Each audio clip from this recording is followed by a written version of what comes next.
Captain Eric Donovan walked through the corridors of the USS Defiance, nodding to crew members as they rushed to their stations. The ship was enormous compared to anything humanity had built before, but still smaller than the Altarian vessels hanging in Earth orbit.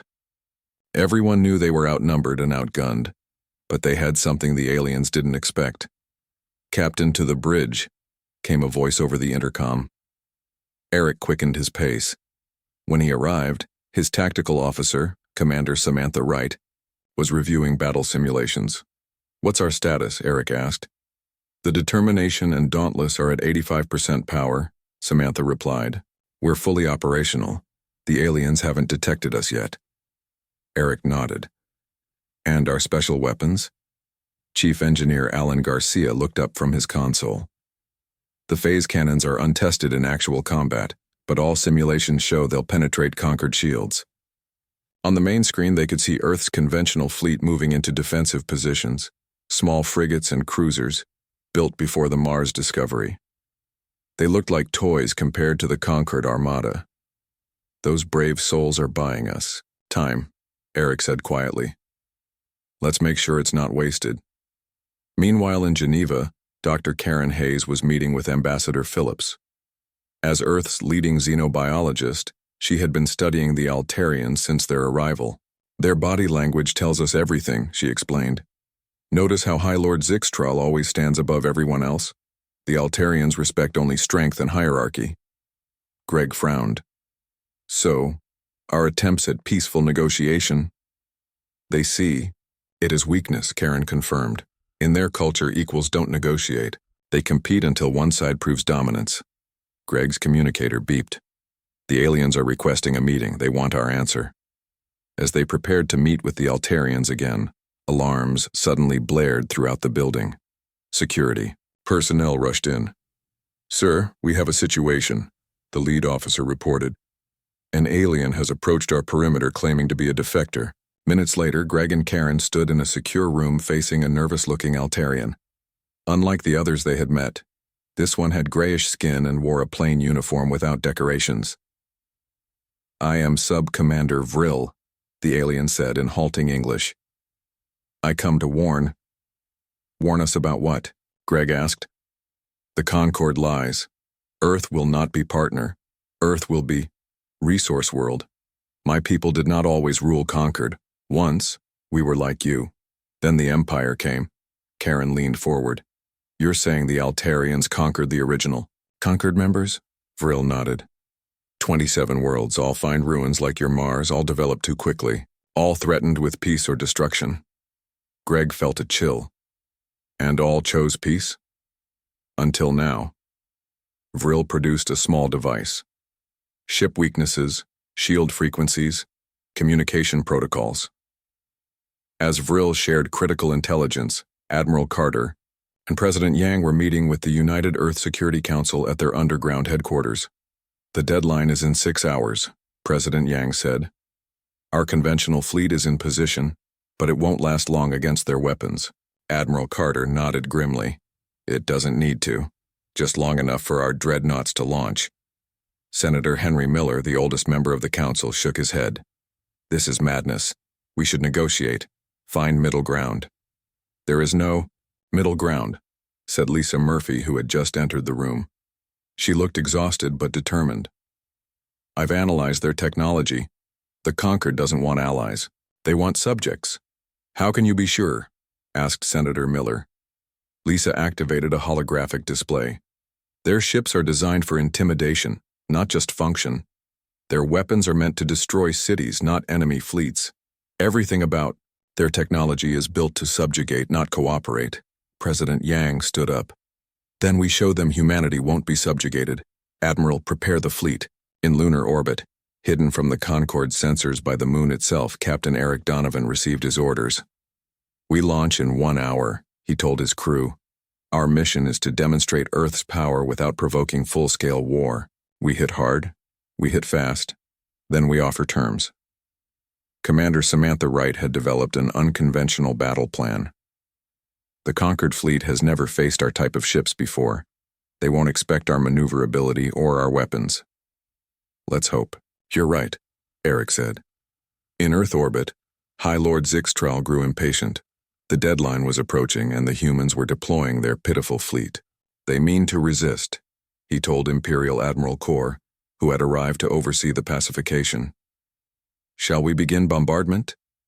Admiral Kor, a tall Altarian with elaborate facial markings, studied the human ships with contempt. Let them make the first move. It will justify our response. The human fleet formed a defensive sphere around Earth, small, quick ships darting into position like insects preparing to defend their hive. Pathetic, Admiral Kor said. Begin targeting sequences. Then his sensor officer shouted in alarm.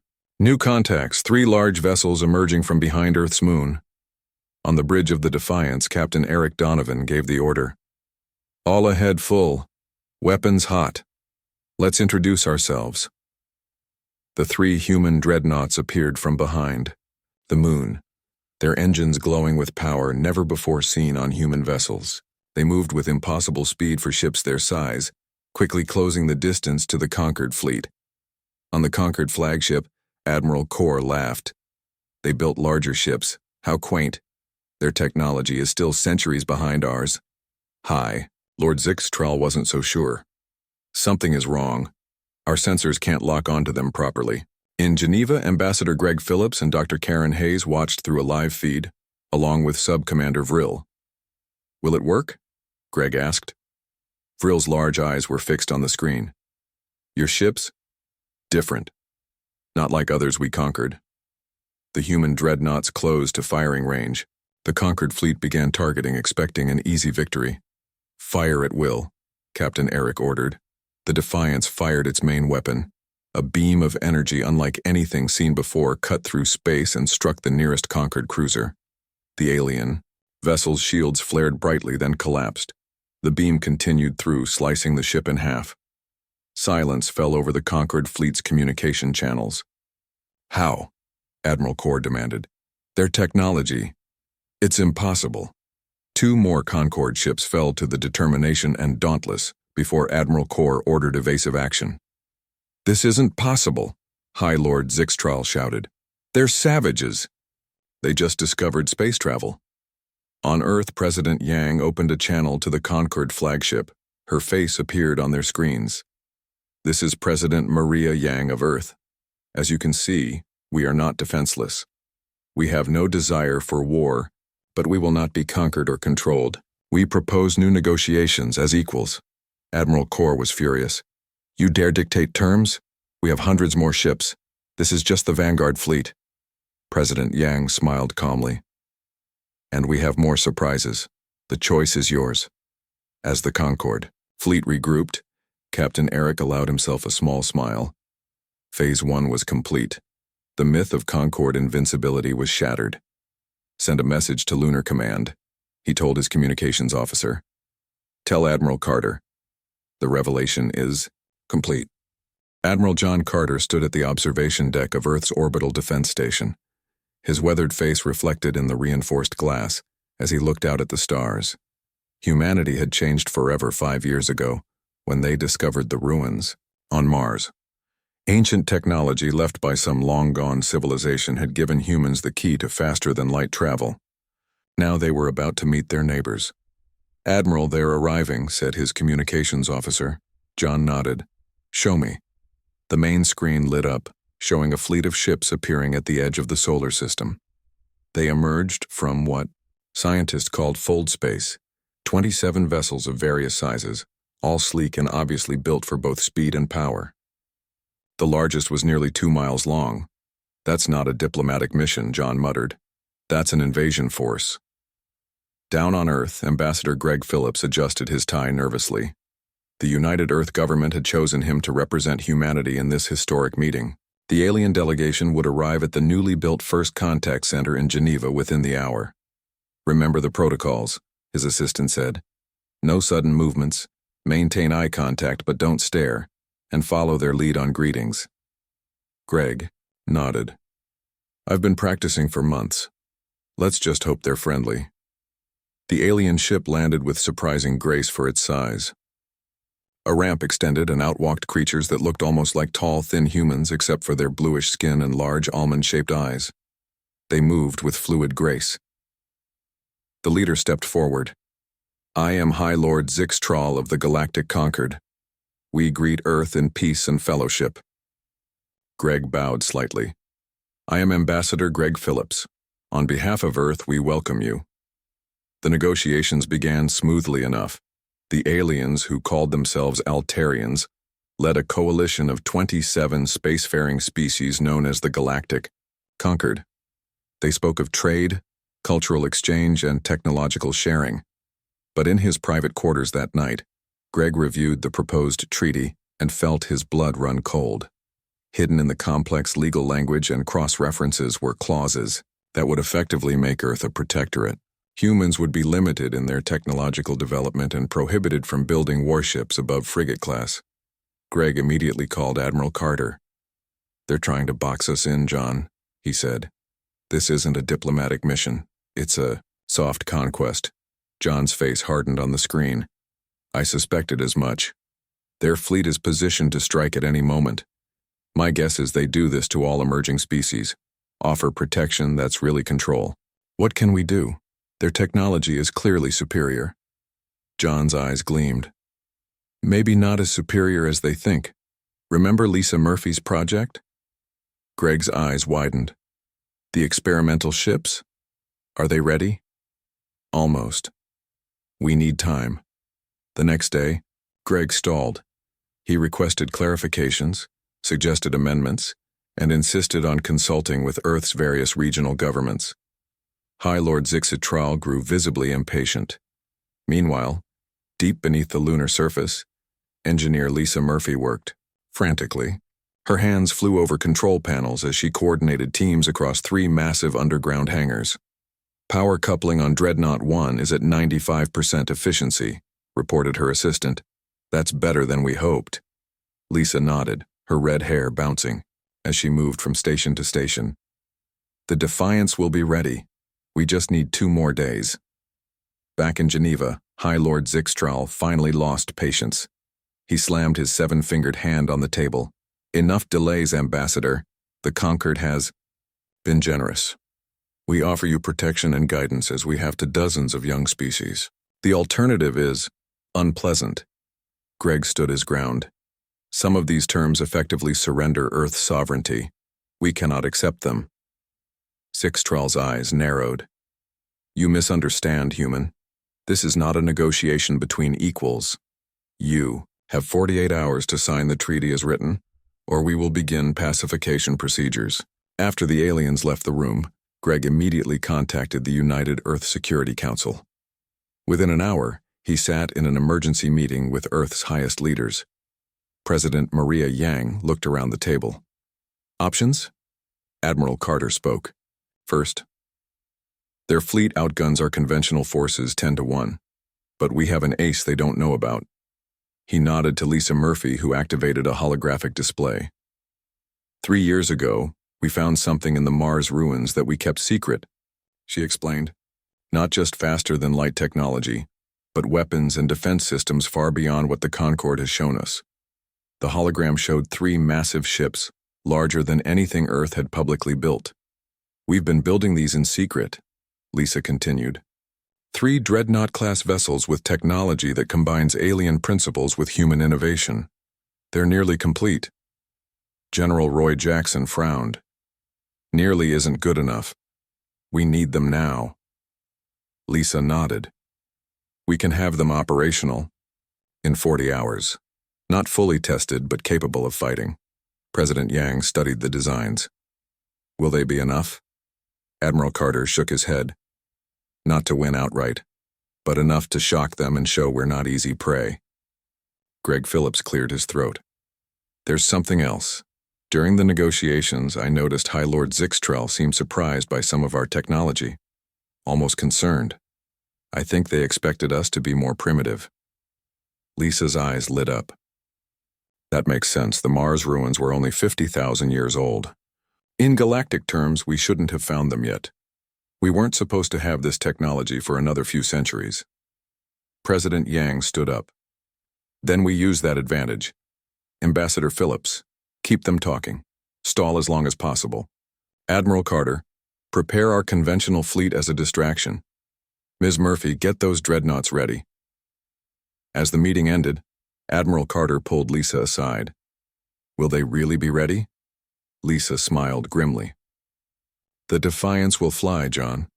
And when the Concorde sees what we've built, they'll realize humanity isn't going to roll over and surrender. In orbit, High Lord Zix Trall spoke with his second-in-command. These humans are more stubborn than expected.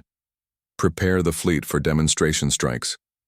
We'll target uninhabited areas first, then military installations. His second-in-command bowed. And if they still refuse?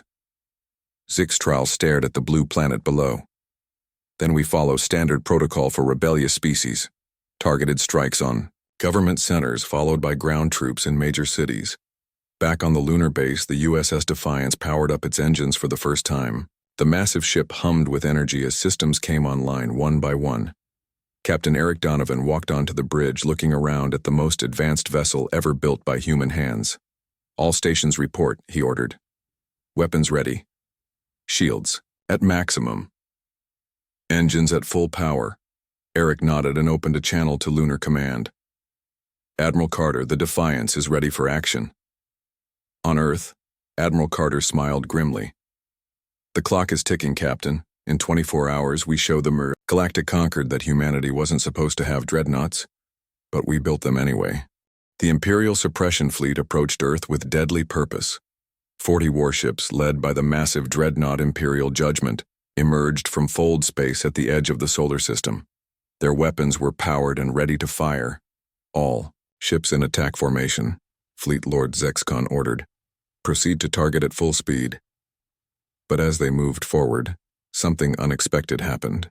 Their long-range sensors detected not just Earth's small fleet, but ships of Proxima, Epsilon, and Tau Ceti design as well. Rebels, Zexcon spat. So the infection has already spread. His second-in-command looked troubled. My lord, we're detecting unusual energy readings from Earth's orbit, some kind of shield network. Zexcon dismissed this with a wave of his hand. No planetary shield can withstand the full might of our fleet. Continue the attack. On Earth, final preparations were underway. Lisa Murphy hadn't slept in 3 days. She worked alongside engineers from all 4 allied worlds, integrating their technologies into Earth's defense systems. The shield network is at 95% capacity, she reported to Admiral Carter. It won't stop them completely, but it will buy us time. Admiral Carter nodded. Time is all we need. He turned to the tactical display where the combined Allied fleet was taking position. 8 capital ships, including Earth's 3 dreadnoughts and 30 smaller vessels. Still outnumbered, but not as badly as before. All ships report ready, Vice Admiral Peterson said. Captain Donovan requests permission to lead the first attack group. Granted, Admiral Carter replied. Tell him humanity is counting on him. Aboard the USS Defiance, Captain Eric Donovan addressed his crew. Today we fight not just for Earth, but for freedom across the galaxy. The Empire believes they're entitled to rule all they survey. Today we show them otherwise. Commander. Samantha Wright stood at his side, her tactical display showing the approaching Imperial fleet. Their formation is predictable, she said. They still don't respect us enough to be cautious. Eric smiled grimly. That's their mistake. All ships, execute Battle Plan Phoenix. The Allied fleet split into 3 groups. The dreadnoughts formed the central force, while faster ships moved to the flanks. It was a classic pincer movement, but with a twist that Commander Wright had developed. As the Imperial fleet entered weapon range, they fired a devastating volley. Energy beams and plasma torpedoes streaked toward the Allied ships, but the human-designed shield network activated. A shimmering web of energy spread between Allied vessels, distributing the impact and reducing damage. They've improved their shields, Zexcon noted with surprise. Press the attack. Focus fire on their dreadnoughts. The battle quickly became chaotic. The smaller Allied ships darted between Imperial vessels, firing precisely at vulnerable points identified by Sub-Commander Vril. Meanwhile, Earth's dreadnoughts engaged the larger Imperial ships directly. In Geneva, President Yang watched the Battle through a secure feed. Ambassador Greg Phillips and Lieutenant Paul Martinez stood nearby, tense and worried. "We've decoded more of that secret transmission," Paul said suddenly. "There's a section about the Imperial fleet. It mentions something called Operation Internal Purge." Greg looked confused. "What does that mean?" Before Paul could answer, Dr. Olivia Nelson burst into the room. "Madam President, we're receiving a transmission from inside the Imperial fleet." On the screen appeared an Altarian officer, his features hidden by a hooded cloak. "I am Commander Nixtal of the Imperial Reform Movement. For too long our empire has corrupted its original purpose. We were meant to guide younger species, not enslave them." The saboteurs who replaced the Mars ruins, President Yang realized. Nixtal nodded. "We are not alone. Many within the Empire see the corruption of our leaders. When the suppression fleet launched, we acted. Several ships in the fleet are under our control. When the signal is given, we will turn against the loyalists." "How do we know this isn't a trick?" Greg asked. "You don't," Nixtal replied simply. "But without our help, your chances of survival are slim." President Yang considered for only a moment. "What do you need from us?" "When your flagship fires 3 pulse bursts, we will reveal ourselves." In space the battle raged. The USS Defiance rocked as Imperial weapons struck its shields. Captain Eric gripped his chair as damage reports flooded in. "Shields at 40%, reported his tactical officer. "We can't take much more of this." Eric opened a channel to Admiral Carter. "Sir, we need to change tactics. We're taking too much damage." Admiral Carter's face was grim on the screen. "Stand by, Captain. We may have unexpected help. Prepare to fire 3 pulse bursts on my mark." Eric exchanged a confused look with Commander Wright. 3 pulse bursts, aye, sir. In the heart of the Imperial fleet, Commander Nixtal and his fellow reformist waited tensely. "Be ready," he told his allies through a secure channel. "Today we either free the Concorde or die trying." The USS Defiance fired 3 bright energy pulses into space. Immediately after, 7 Imperial warships suddenly changed course. They turned their weapons on their own fleet. Chaos erupted among the Imperial forces. Fleet Lord Zexcon shouted, in rage as his own ships fired upon the Imperial judgment, "Traitors, how dare you betray the Emperor?" The sudden change in the battle shocked everyone. The Allied fleet quickly adapted, coordinating with the rebel Imperial ships to target the Loyalist vessels. On Earth, President Yang watched in amazement. "It's working," she whispered. The tide of battle turned dramatically. Caught between the Allied fleet and the rebels within their own ranks, the Imperial forces began to crumble. 3 Loyalist ships attempted to flee, but were disabled by precisely targeted fire from Earth's dreadnoughts. After 2 hours of intense fighting, Fleet Lord Zexcon faced the inevitable. His mighty flagship was crippled, most of his fleet destroyed or captured. "This cannot be," he said, staring at the tactical display in disbelief. "We are the Imperial fleet. We cannot be defeated by primitives and traitors." His second-in-command, who had secretly been part of the reform movement all along, stepped forward. "The Empire as we knew it is over, my lord. It's time for a new way." 2 weeks later, representatives from Earth, the 3 rebel worlds, and the Imperial reformists gathered in Geneva. They met in a grand hall specially built for this historic occasion. Admiral John Carter, now promoted to Fleet Admiral, stood with Lisa Murphy as they watched the proceedings. President Yang and Ambassador Phillips led the Earth delegation. "Didi Cho, you ever imagine this when you first designed the Dreadnoughts?" John asked Lisa quietly. She shook her head. "I just wanted to protect Earth. I never thought we'd be redrawing the map of the galaxy." On the main floor, President Yang addressed the gathered delegates. "Today we begin a new chapter in galactic history, not an empire ruled by fear and domination, but a confederation of equals, where each world determines its own destiny." Governor Catal of Proxima Centauri III spoke next. "For centuries, the Empire told us that younger species needed control and guidance. Humanity has proven them wrong. In just a few years they achieved what the Empire claimed would take centuries. Commander Nixtal, representing the Reform faction, stood tall. The Empire forgot its original purpose, to nurture new civilizations, not exploit them. Today we return to that noble goal. The result of the conference was the formation of the Proxima Confederation, a new alliance of free worlds. Earth, with its unexpected technological advancement, became a founding member and equal partner. As the delegates signed the charter, Grand Emperor Kazathul watched the transmission from his palace, seething with rage but powerless to intervene. Half his fleet was gone and rebellions were spreading across the conquered.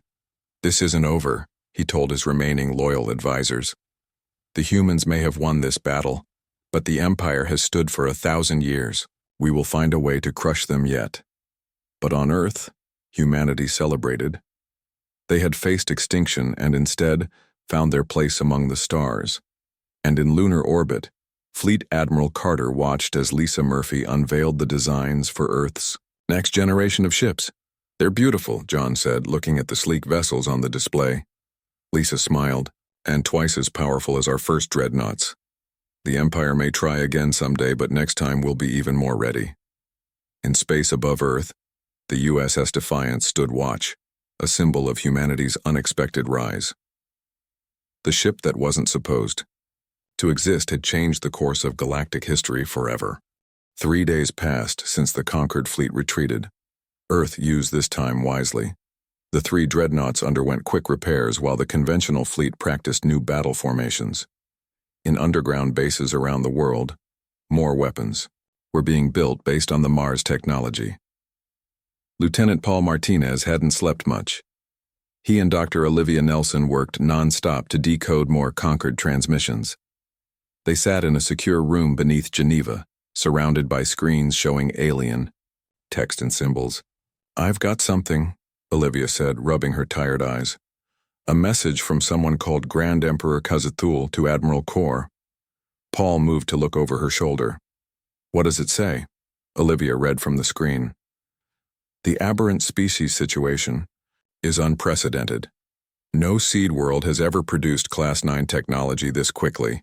The Imperial Council demands answers. How did humans achieve this level of advancement?" "They really don't understand how we did it," Paul said. "They think someone helped us," Olivia nodded. "Listen to this part. The Proxima sector must be contained. Deploy the suppression fleet. No traces of humanity can remain to contaminate other developing worlds." Paul's face paled. "They're going to try to wipe us out completely."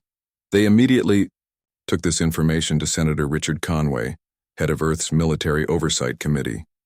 The senator was meeting with Admiral Carter and the command staff when they arrived. "We have new intelligence," Paul announced. "The Empire is sending a suppression fleet, much larger than what we faced before." Admiral Carter frowned. "How much time do we have?" "Based on the transmission timestamps and what we know about their FTL capabilities," Olivia said, "about 4 days."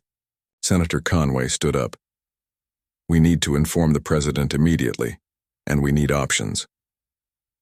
In her office, President Yang listened to the report with a grave expression. "So diplomacy is no longer possible?" Ambassador Greg Phillips shook his head. "I'm afraid not, Madam President. The aberrant species protocol seems to be their final solution for races they can't control." "Then we need allies," President Yang said firmly. "What about the other species in the Concord? Are they all loyal to the Empire?" Greg exchanged looks with Sub-Commander Vril, who had been granted asylum on Earth. "Not exactly loyal," Greg said carefully. Vril stepped forward. "Many worlds in Concord serve Empire because alternative is destruction. If humans can fight Empire and win, then others might join us," President Yang finished. "How do we contact them?" "I can help," Vril said, "but must hurry. Empire monitors all communications." While Earth prepared for both war and potential alliances, something unexpected happened in the wider galaxy. News of humanity's resistance spread. 3 worlds that had long chafed under Imperial rule saw an opportunity. The first to act was Proxima Centauri III, the closest conquered world to Earth. Its governor, a being named Catal, addressed his people. For too long we have lived under the shadow of the Altarian Empire. We have given them our resources, our children as soldiers, our freedom. Now, a new species, humans from the nearby star, have shown that the Empire is not invincible.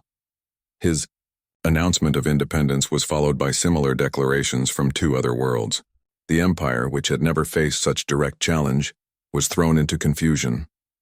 On the Imperial homeworld, Grand Emperor Khazad-Thul raged at his advisors. How is this happening? 3 rebellions at once after 1,000 years of order? His science advisor spoke cautiously. The human resistance has inspired others, Your Magnificence. And there is another problem. Our investigation suggests the Mars ruins were tampered with. The Emperor's 4 eyes widened. Tampered? By whom? We don't know yet. But the technology humans found was not what we planted there centuries ago. Someone replaced our Class 3 technology with Class A. The Vrexians, the Emperor hissed. It must be them. They've always resented our dominance. Back on Earth, the defections of the 3 conquered worlds brought new hope. Ambassador Greg Phillips immediately opened communications with Governor Catal of Proxima Centauri III. Our worlds have a common enemy, Greg said. We propose an alliance. Catal, a tall being with iridescent scales, nodded. The time of the Empire's unchallenged rule is ending, but we must act quickly. Their suppression fleet approaches. Over the next 2 days, an unprecedented cooperation began.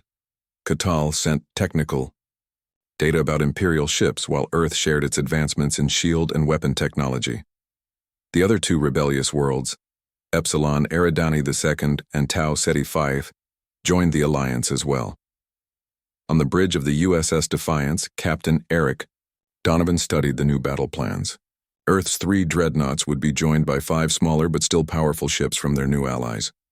This changes everything, he told Commander Samantha Wright. We're not alone anymore, Samantha nodded. But the Imperial fleet is still larger. We counted 40 capital ships in their suppression force. Quality over quantity, Eric replied with a small smile. And we have something they don't expect. He pointed to a section of the tactical display, where Lisa Murphy had been working day and night. Our chief engineer has adapted our phase cannon technology to create a defensive shield network. When the Imperial fleet arrives, they'll find Earth much harder to approach than they expect. In Geneva, President Yang met with Earth's regional leaders. We face the greatest threat in human history, she told them. But we also have the greatest opportunity. If we survive this attack, humanity will take its place among the stars, not as subjects, but as equals. The mood was solemn but determined. Humanity had united as never before. Lieutenant Paul Martinez continued monitoring Imperial communications. Late that night, he detected an unusual transmission. He immediately called Dr. Olivia Nelson. Look at this, he said when she arrived. It's not going to the suppression fleet. It's being sent to someone else in the Concord. Olivia studied the message. It's heavily encrypted, different from their standard protocols. They worked through the night to break the code. When they finally succeeded, they stared at the translation in shock. We need to tell the president, Paul said urgently. Now. They were ushered into an emergency meeting at dawn.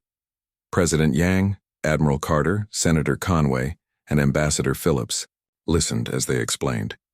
Someone in the Imperial Court is working against the Emperor, Paul explained. They're the ones who replaced the Mars ruins with advanced technology. They wanted us to develop faster. Why would anyone do that? Senator Conway asked. According to this message, Olivia said, the Empire has grown corrupt and stagnant. This faction believes new species should be allowed to develop naturally, not controlled and harvested for resources. They helped us so we could help them overthrow the Empire, President Yang realized. Admiral Carter checked his watch. Interesting. As this is, we have more immediate concerns. The Imperial suppression fleet will arrive in 18 hours. Outside the solar system, 40 Imperial warships emerged from fold space. At their center was the Imperial Judgment, a massive dreadnought 5 times larger than anything humanity had built. On its bridge, Fleet Lord Zexcon surveyed the tactical display. "Prepare all weapons," he ordered. "When we arrive at Earth, there will be no warnings, no demands for surrender." "Only fire and death," his second-in-command bowed. "As the Emperor commands, the aberrant species will be erased from the galaxy." What they didn't know was that humanity and its new allies were ready and waiting, and Lieutenant Paul Martinez was still decoding parts of the mysterious transmission that suggested they might have even more allies than they realized. The conquered fleet retreated to a safe distance, their formation tight and defensive. 3 of their ships had been destroyed, something that had never happened during a first contact mission. Admiral Kor paced the bridge of his flagship, his blue skin darkening with rage. "How did they do this?" he demanded. "Humans are barely out of their gravity well. They shouldn't have weapons that can penetrate our shields." High Lord Zixtral stood with his hands clasped behind his back, staring at the tactical display. The 3 human dreadnoughts held position near Earth, protecting their homeworld. "We need to inform the Imperial Council," Zixtral said quietly. "This changes everything." Kor spun to face him. "Inform them of what? That we were bested by primitives? The Emperor will have our heads." "Better our heads than our entire fleet," Zixtral replied. "We need reinforcements." On Earth, in the underground command center, President Maria Yang received reports from around the world. People had seen the space battle with telescopes and were demanding answers. "We can't keep the truth hidden any longer," said Vice Admiral Frank Peterson. "The world needs to know we're not alone and that we're under threat." President Yang nodded. "Prepare a global broadcast. It's time humanity learned what we're facing." In orbit, aboard the USS Defiance, Captain Eric Donovan and Commander Samantha Wright studied the conquered fleet's new formation. "They're regrouping," Samantha said. "And look at this energy signature. They're sending a transmission toward the galactic core, probably calling for backup." Eric frowned. "How long do we have?"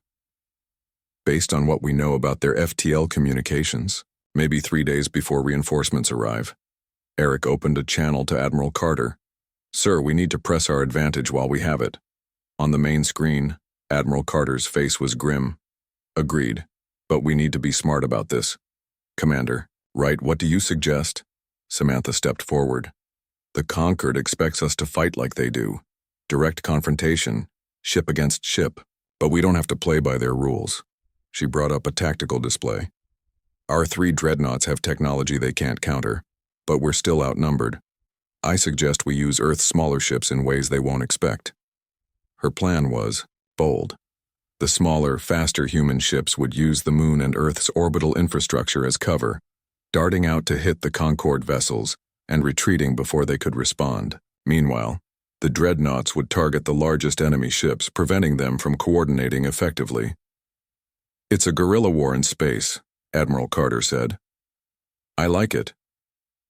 As Earth prepared for the next phase of battle, Dr. Olivia Nelson made an important discovery. As the chief specialist in alien communications, she had been monitoring the Concorde's transmissions. "They're scared," she told Lieutenant Paul Martinez, the intelligence officer assigned to her team. "Listen to this." She played a recording. The alien language was strange, but the translation software had improved rapidly. "Humanity possesses Class 9 technology," the voice said. "Repeat, Class 9 technology. This violates all predictive models. Request immediate intervention from the Imperial Fleet." Paul leaned forward. "Class 9, what does that mean?" "I don't know," Olivia admitted. "But whatever it is, it's causing panic." They took their findings to Ambassador Greg Phillips, who was still debriefing the defector, Sub-Commander Vril. "Class 9? Greg asked. "Does that mean something to you?"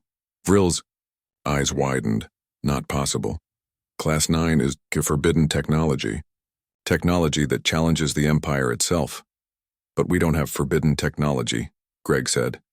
"We just have what we developed ourselves, plus what we learned from the Mars ruins." Vril made a strange gesture with his 7-fingered hand. "Mars ruins should not have been Class 9. They should have been Class 3 or 4 like all seed sites." "Seed sites?" Dr. Karen Hayes asked.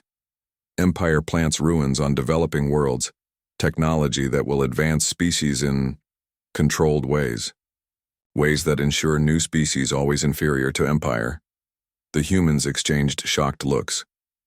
You're saying the Empire deliberately plants technology for species to find? Greg asked.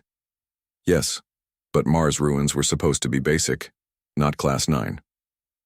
Lieutenant, Paul Martinez suddenly understood. Either someone made a mistake or someone wanted us to find advanced technology, Greg finished. In space, the battle resumed. Earth's conventional fleet executed Commander Wright's plan perfectly. Small, agile ships darted from behind orbital stations and lunar outposts, firing quick bursts at the conquered vessels before disappearing again. The conquered ships, designed for large-scale warfare against similar vessels, struggled to track and target the smaller human ships. Their weapons were powerful but slow to aim. Meanwhile, the three dreadnoughts advanced steadily, their revolutionary shields absorbing the enemy fire. When they came within range, they fired their phase cannons in perfect coordination. Two more Concorde ships exploded. This isn't working, Admiral Core hissed. Order the fleet to spread out. We need to surround their dreadnoughts. But as the Concorde ships began to move, the human fleet struck again. This time they targeted engines and weapon systems with surgical precision. On the bridge of the Defiance, Captain Eric watched with pride as his crew performed flawlessly. They're breaking formation, he reported to Admiral Carter. Commander, Wright's strategy is working. In Geneva, President Yang addressed the world. Her face appeared on screens globally as she explained the situation. Fellow citizens of Earth, today I must share news that will change our understanding of our place in the universe. We are not alone. She explained about the alien Concord, their attempts to subjugate Earth, and the battle now taking place in orbit. But humanity will not bow to threats, she continued. For years we have secretly prepared defenses, building ships with technology that rivals or exceeds that of our would-be conquerors. Today those ships stand between Earth and those who would make us servants. Around the world, people looked to the sky, now understanding the flashes of light they had seen were a battle for their very freedom. In orbit, Admiral Core's flagship took a direct hit from the Defiance. Fires broke out on multiple decks and emergency systems failed. We must retreat, High Lord Zixtral urged. We've lost nearly a quarter of our fleet. Retreat is failure, Core shouted. The Empire does not fail. But even as he spoke, more of his ships reported critical damage. The human vessels moved like nothing they had encountered before, striking from unexpected vectors, using their smaller size to their advantage. Finally, Admiral Core gave the order. All ships, prepare for emergency fold space jump. We will regroup at the Proxima relay station. The Concorde ships began to disappear one by one, jumping to faster than light speed. Soon only Earth's fleet remained in orbit. Cheers erupted throughout the human ships and in command centers on Earth. They had won the first battle, but aboard the Defiance, Captain Eric remained vigilant. They'll be back, he told his crew. And in greater numbers. Commander Samantha nodded. But now they know we're not easy prey and we know they can bleed. On Earth, Lieutenant Paul Martinez rushed into the meeting room where Ambassador Greg was speaking with President Yang. Madam President, we've intercepted and decoded more Concord transmissions, he said breathlessly. They're not just calling for reinforcements. They've activated something called the Aberrant Species Protocol. What does that mean? President Yang asked. Paul's face was grim. We don't know exactly, but based on context, I think they're planning to wipe us out. Completely.